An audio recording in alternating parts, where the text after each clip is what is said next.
And there we go. there we go. Love her. She's so lovely. All right. And I'm going to hit record on my local. There we go. All righty. And I guess I'll just jump on into it. If you've been here, you know the deal. Yeah, sweet. I love it. Welcome to Aural Hygiene. It's the podcast where we talk about educational films, documentaries, interesting cult and experimental films.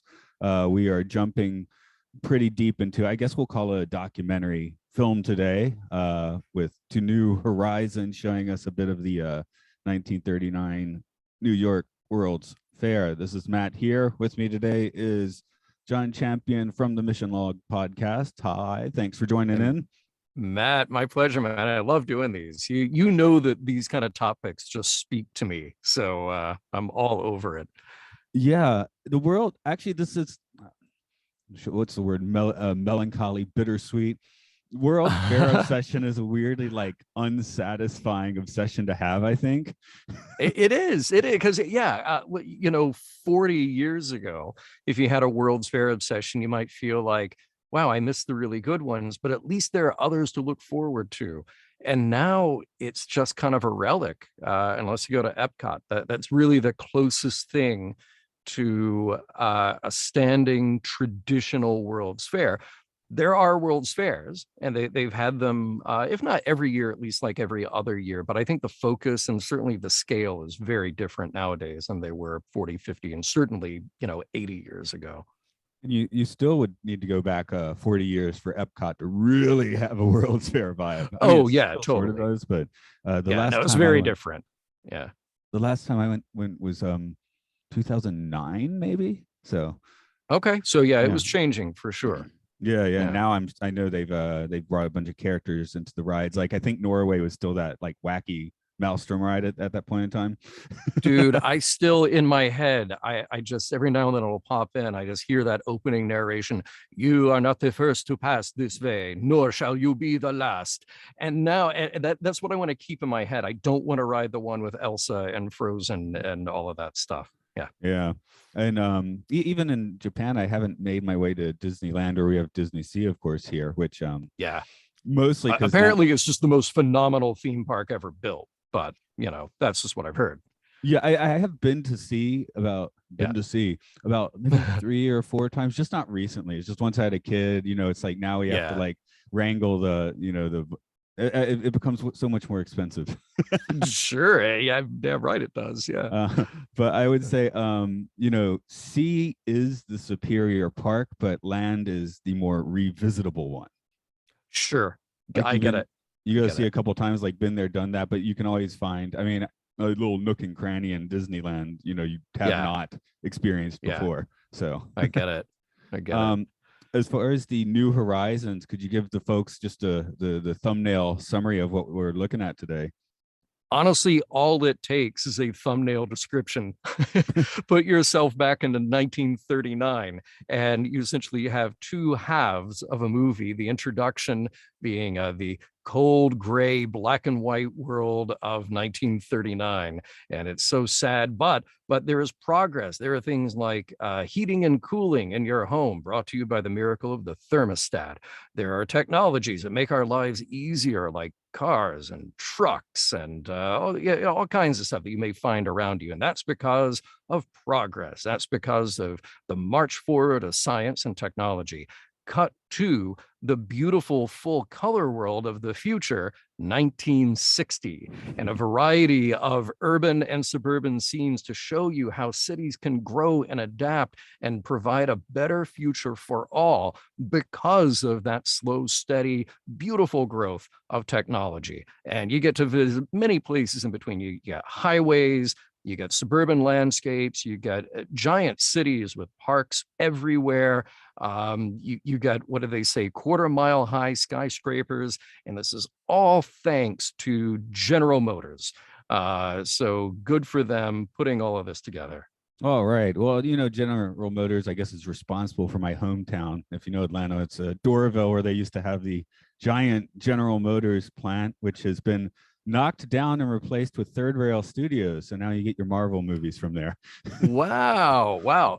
Oh, hey, one important detail here for anybody who did not watch this episode's video. That transition from black and white to color and going from the present of 1939 to the future of 1960, the transition piece is entering the Trialon Perisphere of the 1939 World's Fair. So you do have that transition to show you. And then they show that, and then you go to the General Motors Pavilion for the World's Fair. So that's what we're talking about. This is all centered on the 1939-1940 New York World's Fair. Yes, and of course, I guess this is the first use of the word Futurama. Mm-hmm. Yeah, because I know they made one for the sure 64 as well, and of course later we get the TV show that's clearly referencing these. But yes, yeah. And it's there's so much to get into here, but one of the first questions that I had for myself was, who is this movie made for? Because it's too long to be, maybe not, but to me, at running about 24 minutes, I want to say it's too long to be something that you just drop as a newsreel in front of a feature along with a cartoon and whatever else you were showing in 1939. It's not something that would show on TV because there wasn't a whole lot of TV in 1939. And it's not something you would show at the fair because this is for people who have not come to the fair. Presumably you want to entice them, but honestly, there's already a lot of enticement to go to the fair anyway. And if General Motors is knocking this thing out, it might partly serve as a sort of a justification internally to why they are at the fair, or as a record for General Motors of why they were there. But it seems strange as a piece aimed for an audience who, look, if you're going to the fair, you're already going to see it. If you're not going to the fair, where would you see this? So that was kind of a mystery to me. I actually woke up this morning and the first thought I had was that question. Like, are you serious? No way. All right, so I'm not insane. All right, cool. No. Cool. And so yeah, because I was like, well, you wouldn't show it in a classroom. So I had two thoughts, right. Neither of which are like completely strong. One of which I was like, well, you might show this at the New York Welcome Center, but that sort of requires the future of 1960 with your highways. I don't know if they really did that before the highways were built. So right. Good point. The other one, I had a student a day or two, and his taking a class trip to Fuji-Q Highland, which is basically the Six Flags of Japan. Okay, and, nice. Yeah, but it's like, he was like, oh, I don't like roller coasters, which it is just a serious roller coaster park. So I was like, oh, let's look at the website and see what's there. Sure. And I started noticing like some of them actually had an age limit for 64. So, I'm 42 now. I'm like, hey, I only have 22 years to ride the roller coasters.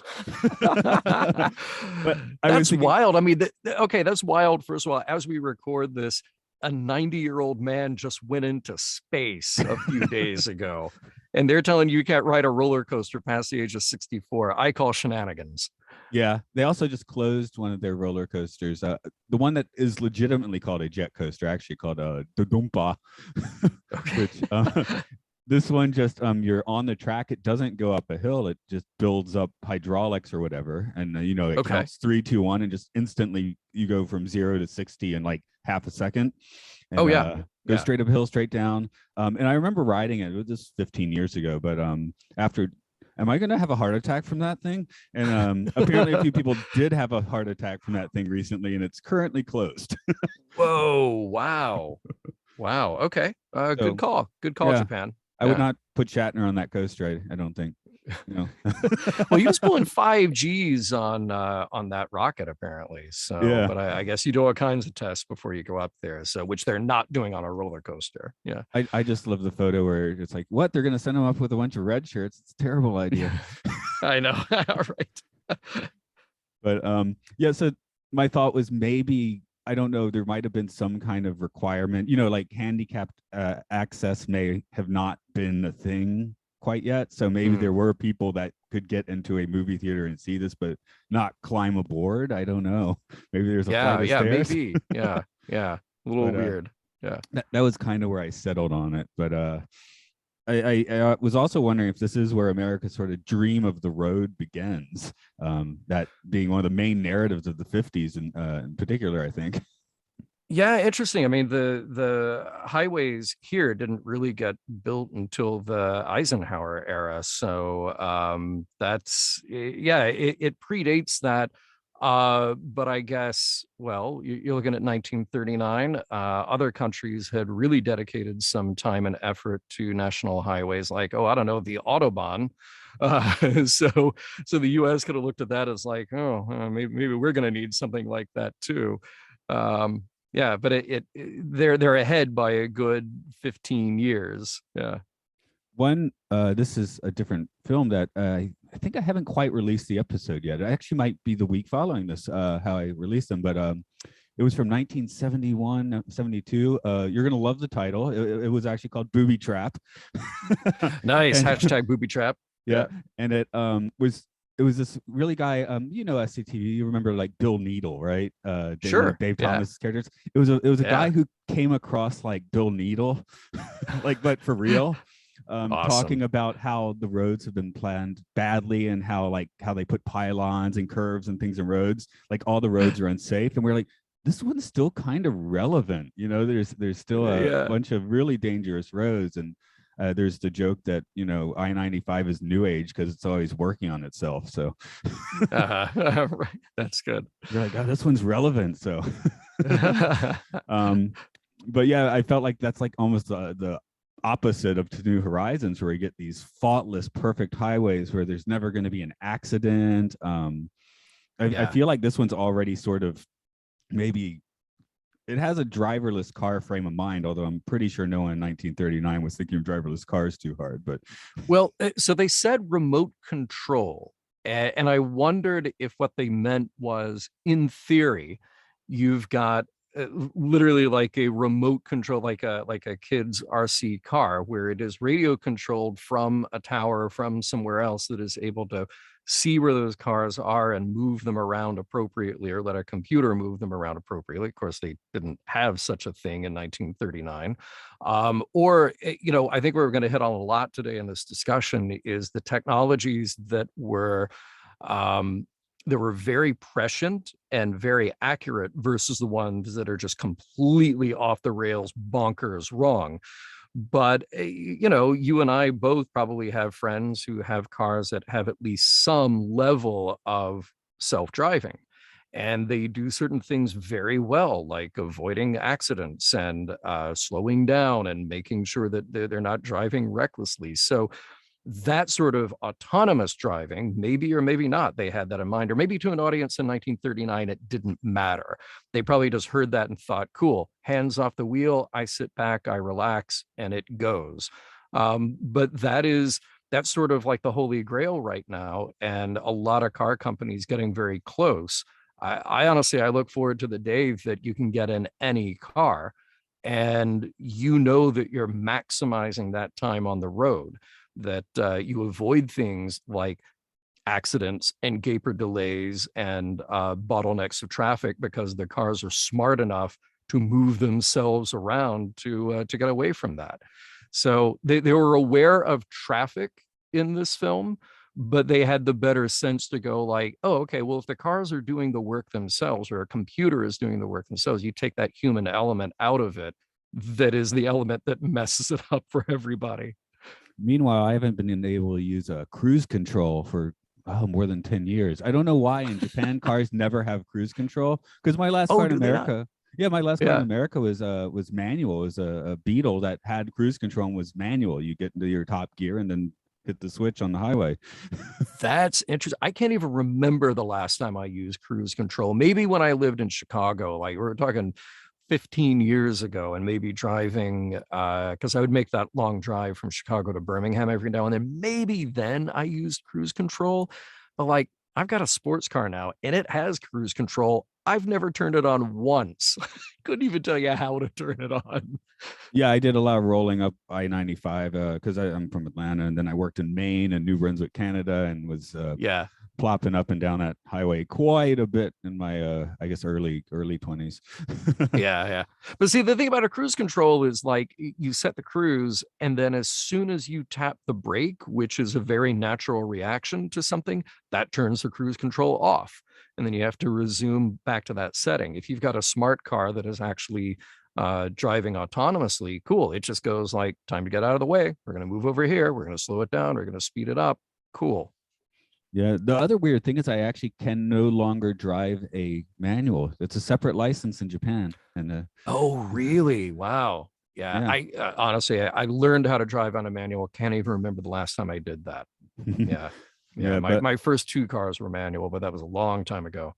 I kind of do miss it. I'm in the mountains, so you have to downshift a lot. So you kind of get the Yeah. feeling when you do Right. that. But I mean, it's weird. I think in a lot of ways I'm a better driver because I navigate these insane narrow streets, lots of mountains, all that sort of stuff. But now the idea of say doing Atlanta's 285, terrifies me. So Sure. No, my I wife get was that, in the man. state. She's Japanese. We lived in the States for 2 years, and she never got up the muster to actually try driving anywhere other than a parking lot. I've got friends like that to this day. A good friend of mine lives like out past Pasadena. She will not drive on the highway here at all. And she doesn't mind riding on the highway, but she just won't do it. All I right.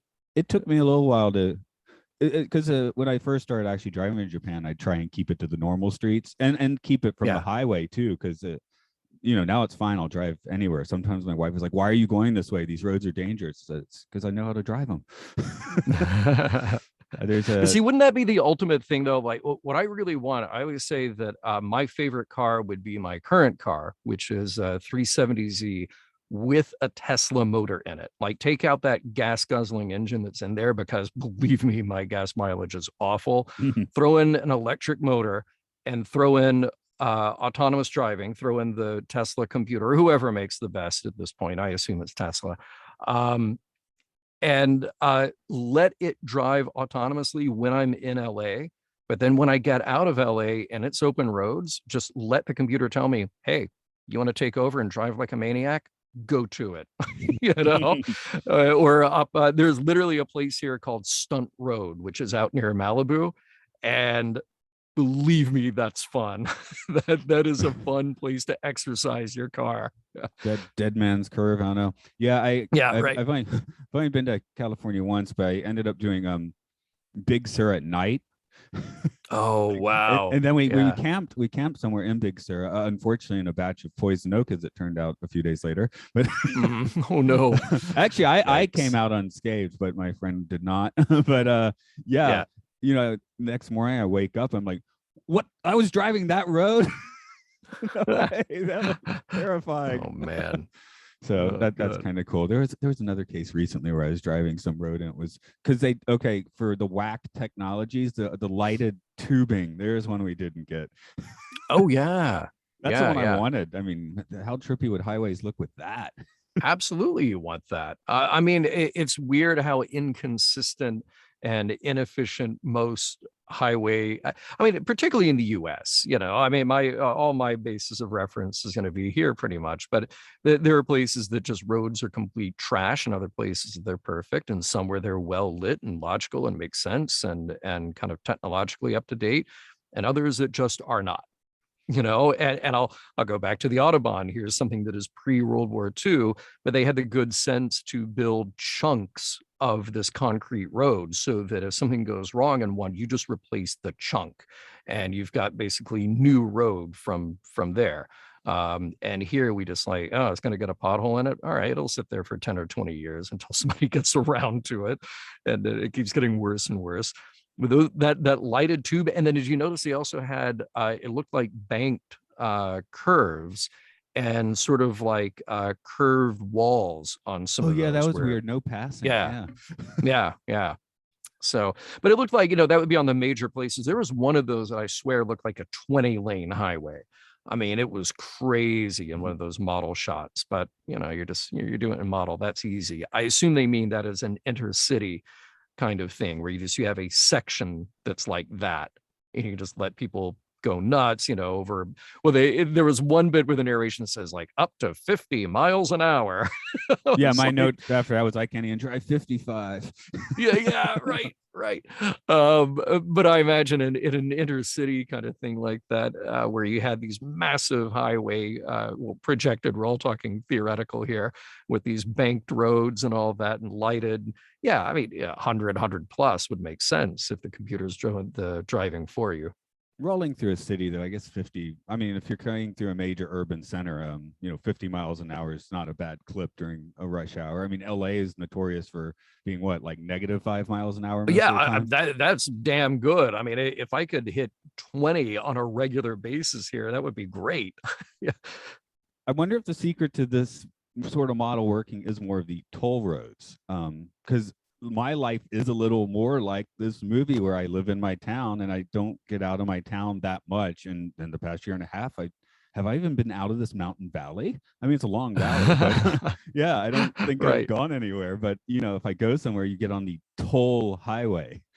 Yeah, So yeah, I was sure. mentioning not wanting to take the family trip to Disneyland or Disney Sea because you got to pay for the bullet train, or you got Yeah, to get the like the kind of shuttle bus, or you got to yeah, do the highways where you have gas, which is a little more expensive in Japan, and the toll. sure, So sure. just the Yeah, transportation is quite a bit more.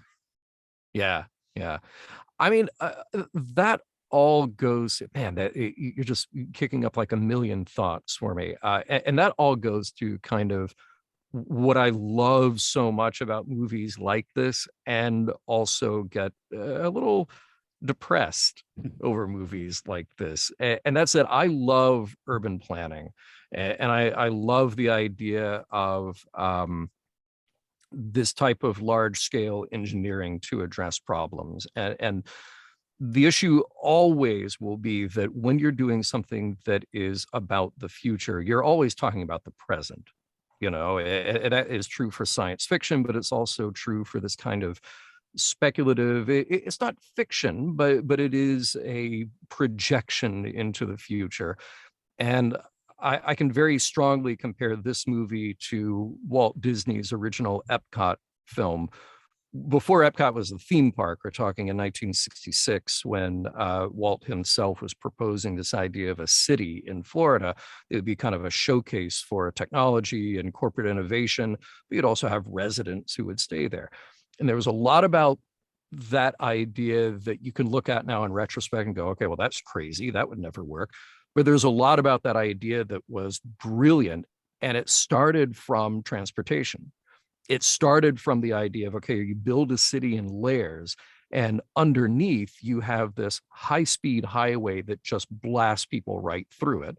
And then you've got like above that, you've got sort of the turnoff layer where people getting off of that high-speed highway can drive their own vehicles. You've got a layer of light rail that takes people to further distances in that city and just beyond the city. And then you've got another layer of hyper local, like people mover Right. cars, all maglev. So they replaced And those with rocket rods. yes, just such a that pains me to this day, but it was such a good idea of saying like, okay, here's the problem. The problem is getting people from point A to point B. You cause congestion. It's a bad scene for everybody. So how do we address that? And you build this city basically like spokes of a wheel, and with multiple layers of transportation. Um, and then I think one of the smartest things here is then you don't overcrowd the city. It's like, if you fill that to capacity, you go build another one next to it. And then you have these interconnected through this transportation. So you have these interconnected city hubs, rather than just letting the city sort of grow and morph beyond its useful function. And and it was cool to see in the 1939 film, the idea of transportation being key. That has to be an important thing because they're addressing it in 1939 as a problem that they want to attack for the future. But then what does that look like when you factor in, there's ships, there are trains, there are planes, everybody's got a car, presumably. People live in the suburbs but work in the city, presumably. And then you see these cities really grow and grow and grow. And at a certain point, they do sort of grow beyond control, you Yeah. know? Yeah. I was thinking my commute now is like this vintage train line. It's not even like the national train line. It's a local company. And Oh, wow. we have train geeks in Japan, like not even just like steam Yeah. locomotives or things, but they are like obsessed with the regular commuter cars. So Oh, yeah. Hey, dude, I've got some of the magazines. When I was in Japan, yeah, I picked up some Train Otaku magazines because, yeah, so yeah, I groove on that. Yeah. no, it's just funny when I'm getting to work and there's like several dudes like taking photos of the train I'm getting off of. Like, it's so weird. I do But see, love. no, go ahead. I'm just saying. Well, they know the engines that are in these trains, which if you're into that, that's cool. For me, I do Yeah. quite enjoy my commute, so Yeah. Yeah. I'd hate to But cut see, that out of my pay. you have this really interesting thing though where in Japan, I mean, Japan is unique because it is an island. You have this set amount of space that needs to get covered, right? And then you also have this unique combination of national train service but also localized and smaller train service. US is gigantic, and then they screwed everything up in 1971 by what should have been great, consolidating everything into Amtrak and just letting that be the passenger rail system when all the other passenger rail independent companies were dying, like Southern and Pacific and Northeastern and all this stuff. But it was one of those things like, the best laid plans of mice and men. It never got the follow-up. It never got the nurturing that it needed to really be robust and thrive. I hope we're about to change that with the new spending bill, the infrastructure bill. Mhm. But yeah, but then that gets into a whole political problem, which is very different here than it is in some other countries that have thriving rail. you Yeah, know I don't think I ever took a practical train ride in the States. I Oh, was I do it all the time. Yeah, I do it with honestly whenever I can, and it's good. It's just very limited, you know? Yeah, because I Yeah. when I was this is 20 years ago, I was student teaching, and I was still in Atlanta. I was gonna visit my girlfriend at the time in Philadelphia, and I actually was like, hey, I Mhm. think I'll take the Amtrak, right? Yeah. And trying to get on, and basically realizing it was like 3 times more expensive, and I'm like just finishing college and that Yeah. much more time. So I just Yeah. got a plane ticket for September 12th, 2001, which was Whoa, was no not way. used. Wow. Yeah. Wow. So Yeah. Yeah, no, I mean our rail system here is good. It's just dated, and it is so like you look at a map and you go like, wow, you're just missing like 75% of the country the way these rail. I mean, living in LA, like it seems like for 50 years we've been wanting high speed, consistent rail service to Vegas. Like of all places, just do a train from LA to Vegas. Come on, and no, but you run into all these very complex political situations, and every town has to get like a kickback, or they've got a problem, or whatever. And that's the other thing that a movie like this and a movie like the Epcot proposal video, that they tend to miss, which is particularly the way things are done in the US. It's a mess. Things are zoned to death and they are politicized to death, so that even great ideas tend to die before they can actually break ground on any of it. I'll hand it to the Disney company that I think that this is the last time in history that anybody would be able to pull off what they did, which is buying 26 square miles of land in Florida secretly, by using all these shell companies, and then setting up their own kind of provisional government there to be able to approve or sort of bend the local laws to fit what they wanted, with the eyes on not just doing theme parks but doing this city, that all prior to Walt's death. But I really think that is the last time in history that anything like that will ever be able to take place, yeah. because nowadays things like that aren't secret. You can't keep those things secret anymore. And as soon as that story breaks, everybody who's got a piece of poster board is going to show up and protest and write things on the internet, and it'll just be a mess, and then it'll never happen. Yeah. One part of bit of ridiculous trivia that fits in with, I guess, cult films. Mhm. Previous to Disney buying the land, that area apparently was the filming location for the gore film 2000 Maniacs. Oh my God, Herschel Gordon Lewis. Yeah. So right if you see that, that's on the future site of Disney World, apparently. Wow. Wow. That's So, amazing. Yeah. one of the best But theme songs ever, too. yeah. Yeah. But there was something that in this film, there was one part of it, there was a line in there, maybe you jotted it down in your notes, where toward the end of the film the narrator says something that's a little scary, like, yes, the city of the future, where we get rid of the old and bring in the new. And it was like, wow, they just don't care about history at all. No, they're going to take down all the red brick buildings. Yeah, right. Yeah, that's a bit worrisome. I've lived in New York, I lived in Chicago, two cities with great architectural history. LA's mostly trash, but there's still some architectural history here too. And I feel like those things can coexist. You do need historic architecture, but then you also need to figure out a way to make new technologies and demands of a new and modern population fit around that historic architecture while you're building new things, and particularly new transportation. So I'll throw a question your way. If you could step into a time machine or a slingshot around the sun, which world Oh, fair yes. would you target? Man, that is so hard. If I had to pick one, it would be the 1893 World's Fair in Chicago. And the reason being that there were a lot of photos taken of that fair. There was a lot written about that fair. It was the largest fair in the US. And there's something intriguing about that you don't really get a sense of the people there. Eric Larson did a great job in Devil in the White City, sort of giving you a more personal view of it. But if you look at the photos taken, most of them don't have people in them. It was pretty like murderous view, architectural. we should probably note. Yeah, and there was a big murder. Yeah. It was, H.H. Holmes was killing people just down the road. But it was this huge undertaking. And there's every World's Fair has a certain amount of aspiration, which I think is super important.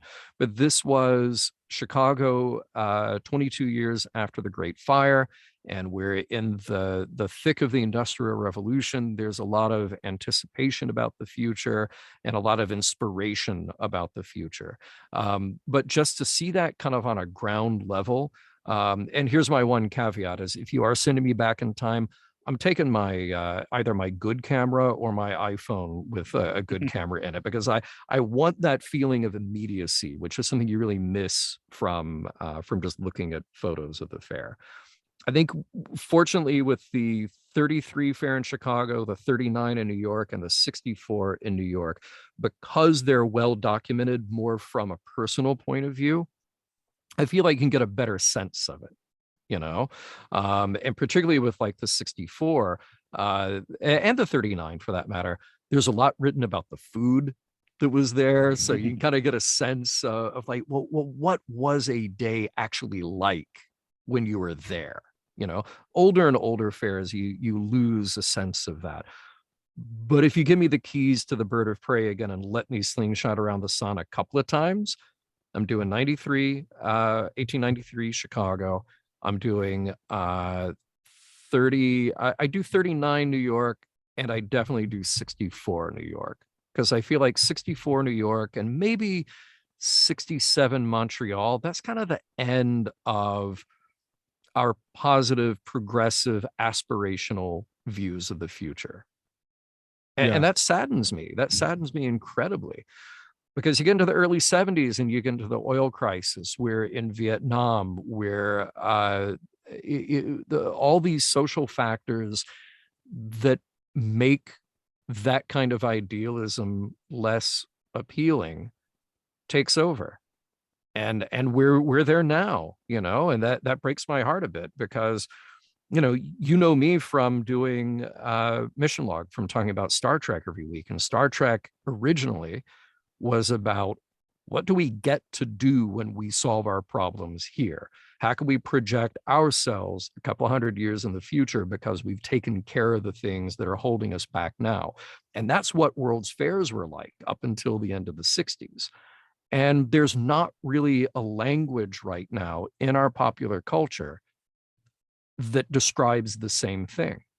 There aren't a whole lot of people saying, wow, 2130 is going to be awesome because we'll get to do these things.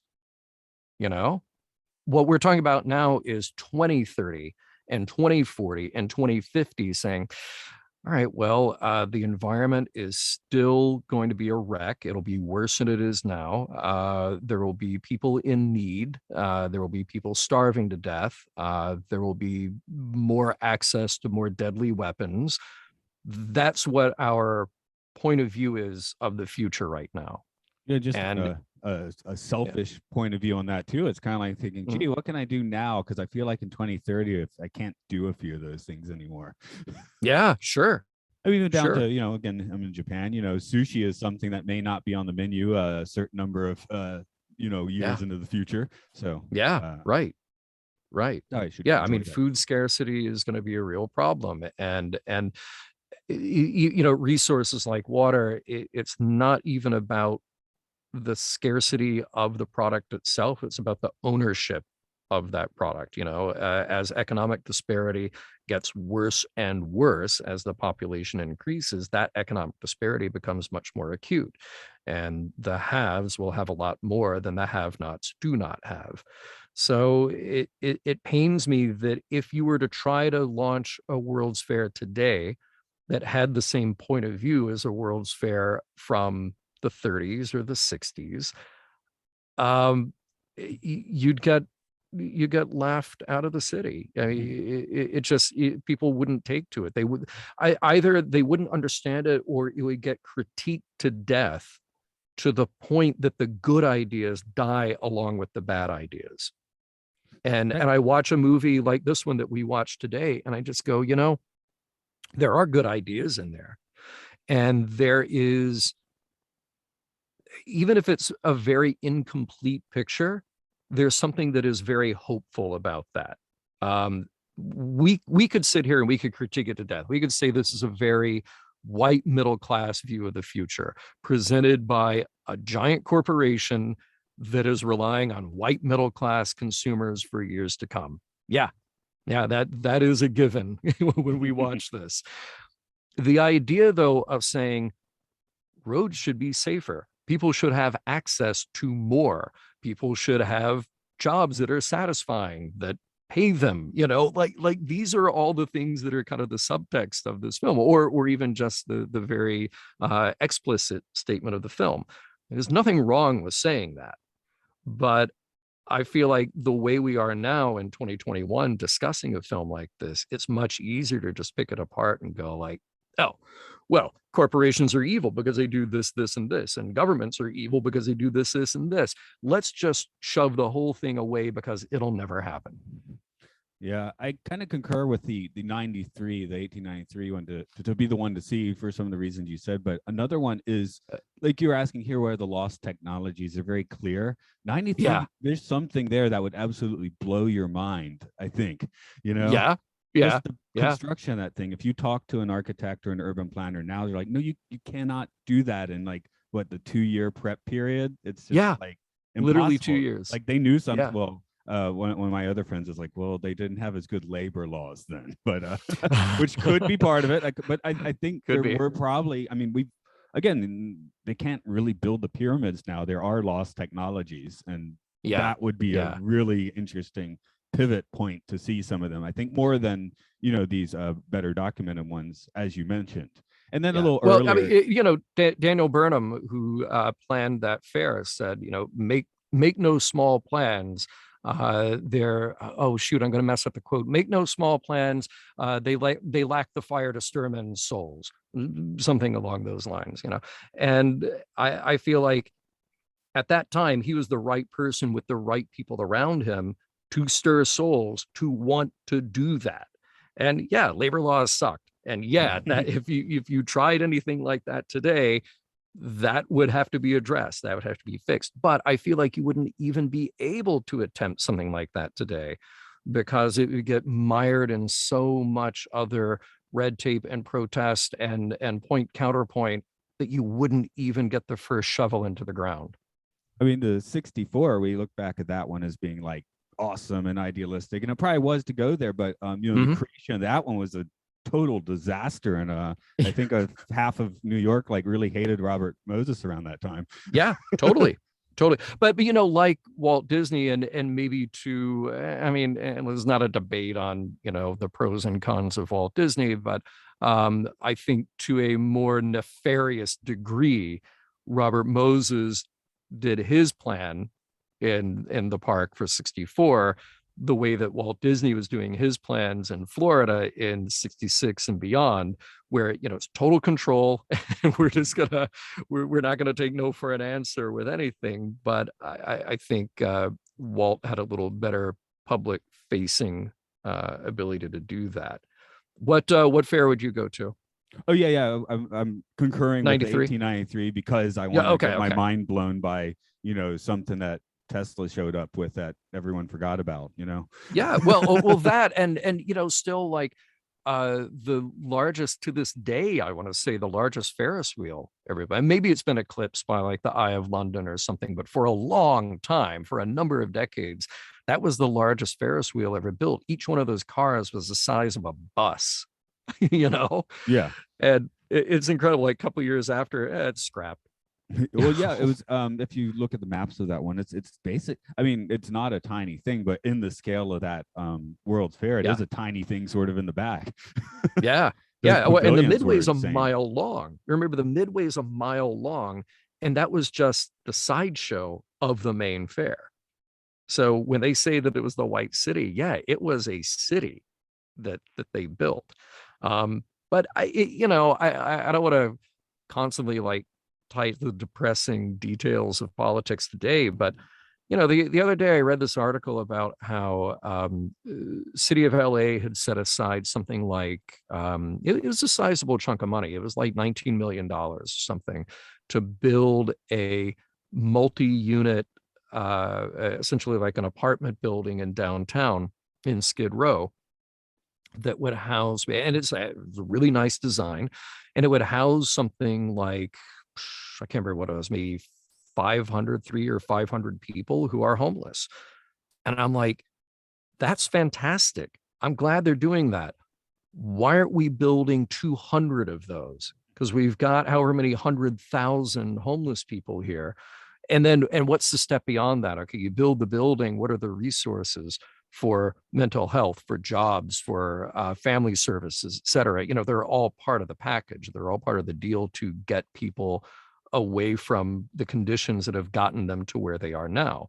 Because we have the resource, like as people, we have the resources to make things better for those with the least.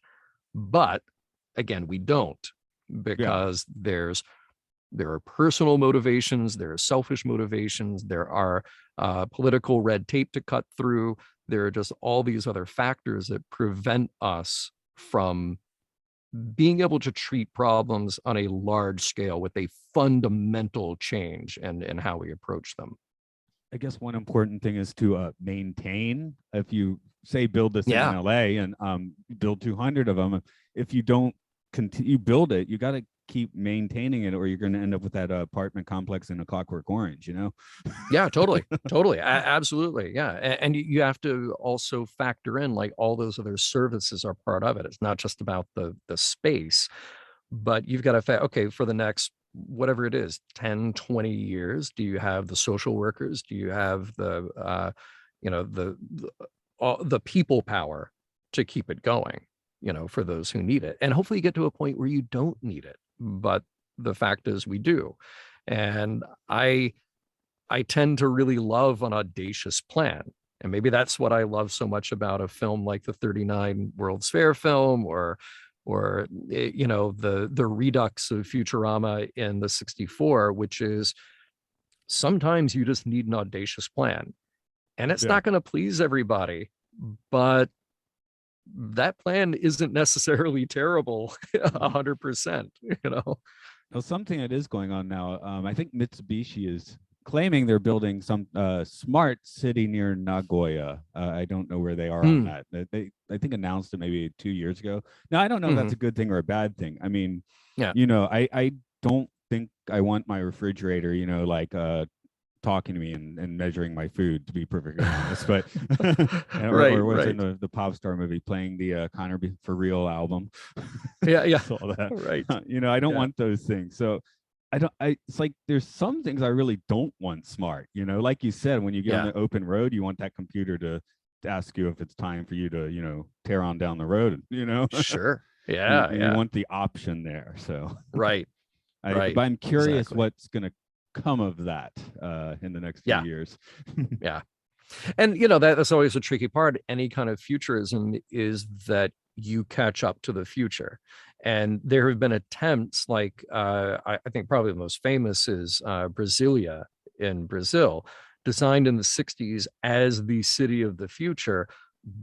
But it's kind of a mess because they didn't plan well for things like people who need Like to built in the middle of the live jungle, and work. basically. Yeah, yeah, yeah. They didn't plan well for people to actually use that city.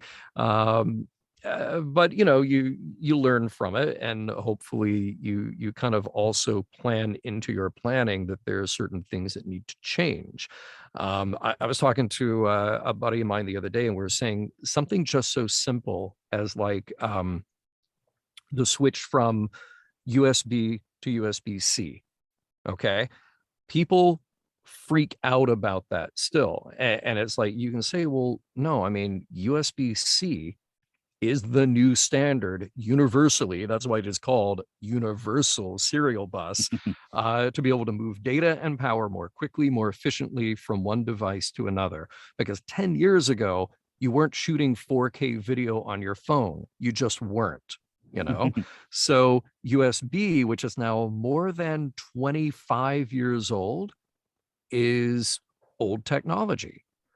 And yet it's hard for people to wrap their heads around, like, oh, I should move up to the newer technology. And we were saying, okay, if you were wiring a house, um electricity is still just, it is the standard. Yes, you want electrically driven things in your house, you need power in your house.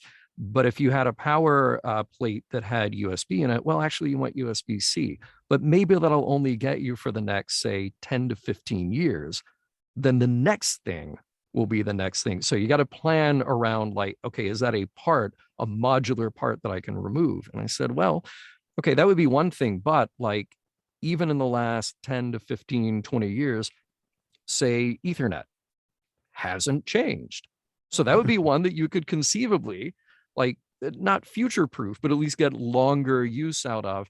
But again, you still have to plan around this like modular idea, even just on the micro level on a single home. If you were trying to stay current with your technology, you still have to plan in this very thoughtful way, like, ooh, this is good now. What do I have to remove and replace in 5 years or 10 years or 20 years? I'm sitting here studying my USB to see what I have here. Yeah. No, It's actually, ancient, man. Ancient yeah, technology. yeah. Yeah. Like this computer I'm talking to you on I think I bought it at the beginning of 2010, and Okay. I Yeah. can't replace it. I got it jury rigged for music. I know all the latency Uh, quirks when I'm editing and stuff, and it is slowing down. I know I need to replace it sometime soon, but right. Right. it's like Right. Yeah. it's like the one thing where vacuum tubes are still the top tier of technology. Yeah. Right. Because if you want a guitar Right. amp, you really do want a tube amp. Yeah. Very The true. other Very ones true. just don't. Yeah, actually, I did just have a Back to the Future moment a few weeks ago by trying to put a 20-watt tube amp through a 5-watt tube amp. They're both Vox. I thought they'd be friends, but they weren't. Ah, oops. I didn't break Oops. anything, but I made some Okay. horrible All noises. right. So yeah, I Awesome. not thinking about wattage. The one thing before we wrap up, the one thing I really did want to mention, and actually bring up the Epcot film as a fun contrast again, is the narration. I guess one of the things that really does it for this film is just that weirdly dreamy narration. I don't know. I find it's like, what is it? What's the whispering thing? Those 4 letters. ASMR. Yeah. I feel like the narration of this is almost that. Yeah. Whereas Epcot, it's like, it's Mickey Mouse telling you about Epcot, right? A little lower pitched, but yeah, it's always an interesting. Everything in this movie is a series of choices. The choice for the you had in your notes, just even the opening titles. There is a choice there that is big, imposing, but it also has this cinematic language that it is important, and it's very sci-fi. It's kind of Buck Rogers, or fast forward decades, Superman, that kind of three-dimensional, like carved out of material, carved out of metal or stone or something to give it that weight. So there's a choice about the importance of the film that you're watching. And then the narration is, it's male, for one thing, and again, it is speaking from this corporate point of view to this white middle class audience that it presumes correctly that it has at that time. And it sort of goes between dreamy and inspirational to like corporate hard sell. And it also has this feeling of, authority, like, you will do this. Like, this is what you will be doing in the future. And I would be remiss if I didn't mention one of my favorite lines in here.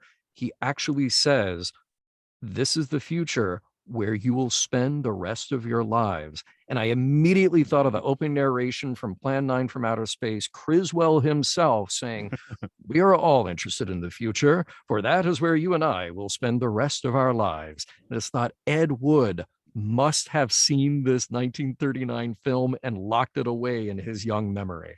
Yeah, that's why I wrote. I think Ed Wood nicked that line. Yeah. And I since I make music, I did not that, but I sampled Criswell from his actual like vinyl album. Oh yeah, right on. Piles and piles of bodies will be littered. He's talking about the vending machine medical care. So, which is get a heart transplant by vending machine. So, I love it. I love it. Yeah. But that's the insane idealism that you're talking about that we kind of lose once the oil crisis starts stepping in, I guess. In the 50s Criswell, that's fantastic, right? Yeah. So good, man. We should probably get this one wrapped up, but I guess tell folks where to find you. Happy to. The best place is going to be through podcasts.roddenberry.com. There you will find the shows that I'm a part of, Mission Log Live, the Trek Files, Sci-Fi 5. There's a lot of other shows happening and more to come. There's some that are just kind of soon to drop. So keep an eye there, podcast.roddenberry.com. To find me personally, Instagram, jchamp72, or on Twitter, DVD Geeks. There's a throwback for you. Yes, DVDs. I still have physical media. Actually, I went back to buying some DVDs here and there because I feel like they don't digital rot as much as Blu-rays. Yeah, you're probably right. I've had several Blu-rays like just bite it. But damn. Yeah. Although I well, of course, this podcast is Aural Hygiene. We're on Twitter, on Facebook. We also talk about sci-fi films. Some other folks talk about Monster Hunter, Pokemon. That's all under the Patreon umbrella of Podcastius, which is not a Harry Potter reference, but a show reference. But come check it out there. And it's actually I mentioned to you too. We're gonna roll into the Twilight Zone soon because I did have to go ahead and get the Blu-rays for that one. Oh, awesome. They're so good. They're so good. The packaging was terrible. I've already got them stowed away in a case, but there you go. Good for you. But nice. It's got the radio drama versions, which are on YouTube as well. But cool. That's coming soon. And nice. For now, I guess it's off to new horizons, to give myself the titular line. Very good.